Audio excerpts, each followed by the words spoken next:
Olá e bem-vindos à Biblioteca Destilada. Olha, há séculos que a gente sonha com uma sociedade perfeita, não é? Uma utopia. Só que na prática, toda vez que alguém tentou construir uma, a coisa toda desmoronou. E se o problema estiver no próprio conceito de perfeição? Nessa nossa análise de hoje, a gente vai mergulhar na visão radical de Thomas More para entender esse mundo sem problemas que ele imaginou e descobrir o que acontece quando a gente busca um ideal que talvez, por natureza, seja impossível de alcançar.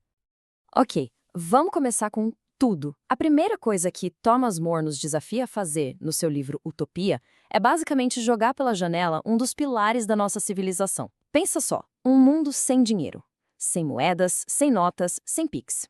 Tudo que a gente precisa é simplesmente fornecido e tudo que a gente produz é para a comunidade. Essa pergunta é o coração do livro. De um lado, imagina o alívio, o fim da ganância, da dívida, da pobreza extrema que a gente vê por aí. Mas do outro lado, o que acontece com a nossa ambição? Com a liberdade de escolha, de querer ter algo diferente, algo só nosso? Essa tensão é exatamente o que a gente vai desvendar aqui. Para entender a utopia, primeiro a gente precisa dar um passo para trás e entender o mundo que a inspirou. E olha, a Inglaterra do século XVI não era um lugar legal. Era uma terra de contrastes absurdos, sabe? Muita pobreza, crime para todo lado e uma justiça que era, francamente, brutal. É nesse cenário que Thomas More, usando seu personagem, o viajante Raphael Hitudei, começa sua crítica demolidora. O livro começa de um jeito bem pé no chão. O próprio autor, o More, se coloca na história. Ele está numa viagem, encontra um amigo, o Peter Giles, que apresenta a ele um cara fascinante, Raphael Hyflodey, um marinheiro que diz ter viajado para terras desconhecidas, incluindo a tal ilha de Utopia. O mais curioso é que a primeira parte do livro nem é sobre utopia, mas sim sobre os problemas da Europa e principalmente os da Inglaterra. E é aqui que a crítica fica pesada.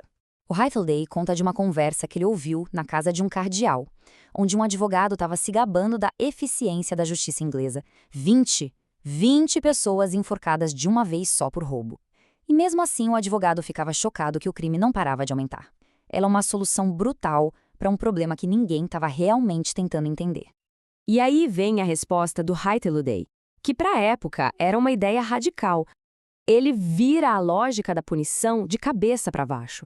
Ele basicamente diz, peraí, gente, em vez de construir mais forcas, por que a gente não ataca a raiz do problema? Por que as pessoas estavam roubando, afinal?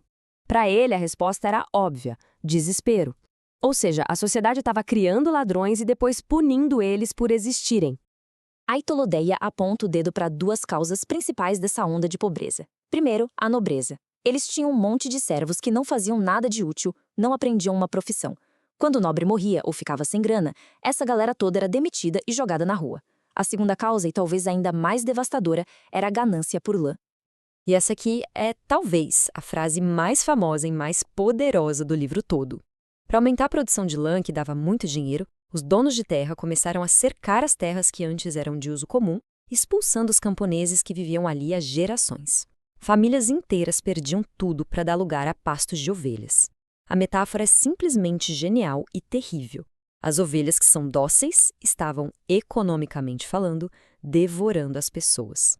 Bom, depois de pintar esse quadro bem sombrio da Europa, Hyflodey finalmente começa a descrever a solução, a Ilha de Utopia. Mas antes mesmo de falar das leis e dos costumes, o Thomas More já nos dá uma baita pista das suas intenções. O nome original que ele pensou para a ilha não era Utopia, era Nusquama, que em latim quer dizer lugar nenhum. E aqui está a sacada genial do More. Ele criou um trocadilho. Utopia soa como eutopos, que em grego significa lugar feliz, mas também soa idêntico a outopos, que significa lugar nenhum. Então, desde o começo, ele está nos dizendo, olha, esse lugar perfeito que eu estou descrevendo, ele não existe. É um exercício de imaginação, uma ferramenta para criticar o mundo real, e não um manual de instruções. E a brincadeira não para por aí.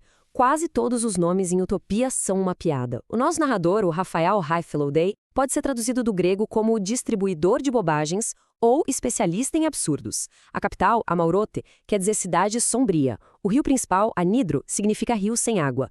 É o autor piscando pra gente o tempo todo, nos lembrando de não levar tudo ao pé da letra.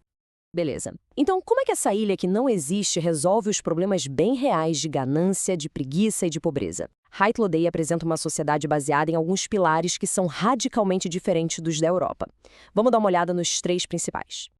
O primeiro pilar e o mais importante de todos é o fim da propriedade privada. Em Utopia, ninguém é dono de nada. As casas, as terras, as ferramentas, tudo pertence a todos. Segundo Hayek Ledoi, o orgulho e a ganância que nascem daquele desejo de ter mais que o vizinho simplesmente somem quando a propriedade privada deixa de existir. É a solução definitiva para o problema das ovelhas devoradoras de homens. O segundo pilar, trabalho para todo mundo. Lembra daquela história dos nobres que ficavam à toa e dos camponeses que se matavam de trabalhar? Em Utopia, esquece. Todos, homens e mulheres, trabalham só 6 horas por dia. O resto do tempo é para estudar, para ter um lazer construtivo, não tem mendigo, não tem aristocrata inútil. Como a sociedade inteira é produtiva, menos trabalho individual é necessário. E as refeições são feitas em grandes refeitórios para reforçar esse espírito de comunidade. Até agora, Utopia parece, bem, utópica. Sem pobreza, sem crime, com um monte de tempo livre. Mas, como sempre, tem um preço. O Thomas More, que era um pensador super complexo, não nos dá um paraíso sem defeitos. Ele nos força a perguntar, o que a gente sacrifica em nome dessa estabilidade toda? Vamos colocar na balança. De um lado, os ganhos são incríveis. Segurança total, fim da miséria, igualdade. Ninguém passa fome, todo mundo tem acesso à educação. Do outro lado, as perdas são igualmente gigantescas. Para viver em utopia, a gente abre mão da privacidade, as casas não têm trancas, por exemplo, a gente abre mão da liberdade de escolha em muitas coisas, até viajar é super controlado, a individualidade, a expressão pessoal, tudo isso fica em segundo plano, pelo bem maior da comunidade. E essa é a pergunta de R$1 milhão que o livro deixa no ar. É uma troca que vale a pena? Os utopianos são realmente felizes? Ou são só engrenagens bem cuidadas numa máquina social perfeita? O More não dá uma resposta fácil. E talvez nem exista uma. Utopia é um livro que nos convida a pensar, a questionar as bases da nossa própria sociedade. Então, em vez de deixar essa discussão só na teoria, que tal a gente trazer para a prática? A proposta é um desafio, o experimento da micro-utopia pessoal. O plano é simples. Primeiro, cada um escolhe uma área da vida que poderia ser, digamos, mais racional. Pode ser o tempo online, os gastos, a alimentação. Depois é só criar uma regra radical, quase utópica para essa área. Por exemplo, por 48 horas, 0 redes sociais. Ou, por 48 horas, gastar dinheiro só com o que é absolutamente essencial. Aí é só testar. O que se ganha, o que se perde, foi libertador ou foi uma tortura. A ideia é compartilhar a experiência aqui nos comentários para a gente ver o que acontece. No final das contas, é isso que a obra do Thomas More é. Não é um mapa para nos guiar a uma sociedade perfeita. É um espelho projetado há mais de 500 anos que ele segura na nossa frente para a gente olhar de forma crítica para o nosso próprio mundo, para as nossas próprias ovelhas devoradoras de homens, para as nossas injustiças e para as nossas próprias ideias do que é liberdade e felicidade. E para encerrar, fica essa pergunta para a gente refletir. Pensando em todas as falhas, no caos, na bagunça da nossa sociedade, existe alguma imperfeição? Sei lá, talvez a liberdade de ser irracional, a privacidade de ter segredos, ou até o direito de quebrar a cara, da qual não se abriria a mão para uma vida de segurança e perfeição garantidas? E aí está uma destilação de Utopia de Thomas More.